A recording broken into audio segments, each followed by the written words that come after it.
So, kids who grow up in the church can sometimes experience confusion and even grief when their peers and their friends around them don't hold to the same convictions that they do.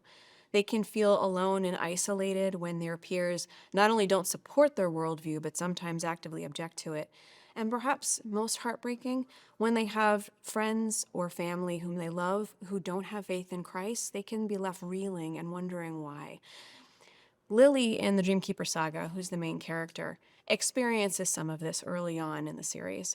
She is the only one in her group of friends and companions who can actually see Pax, who's the figure of Christ. And my hope in presenting this illustration for families is that it gives them an opportunity to talk with their kids about the nature of faith. Lily didn't earn her ability to see Pax. It wasn't because of her moral uprightness. It wasn't because of her knowledge base or how hard she worked. It was entirely because Pax, by grace, gave her eyes to see. And we see this also in our own faith in Christ. Faith isn't something that we earn, it is a gift given to us out of his gracious love for us. We see in Paul's letter to the Ephesians in the second chapter, he says, "You are saved by grace through faith. And this is not of your own doing. It is a gift of God, not as a result of works, so that no one may boast." We have faith in Christ as a gift that God gives to us because he is gracious and because he is loving, and has nothing to do with our own works or efforts or abilities.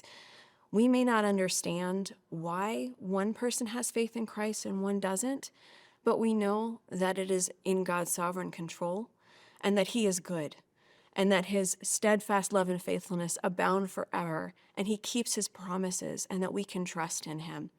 Furthermore, we know that we all have a calling as Christians to follow Jesus' commandment to us through the Great Commission and to go out and to make disciples of all nations. Even if we're kids, when we have the truth of the gospel, we can proclaim Christ's love for sinners and give that to others.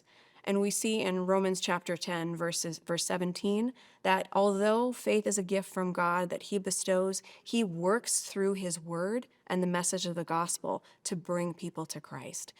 So kids, even at a young age, can be his instruments just as we can be, as witnesses for the greatest message in the history of all creation, that for now we groan, and that while we are fallen in sin, Christ laid down his life for us, that he is risen, and through him we have forgiveness.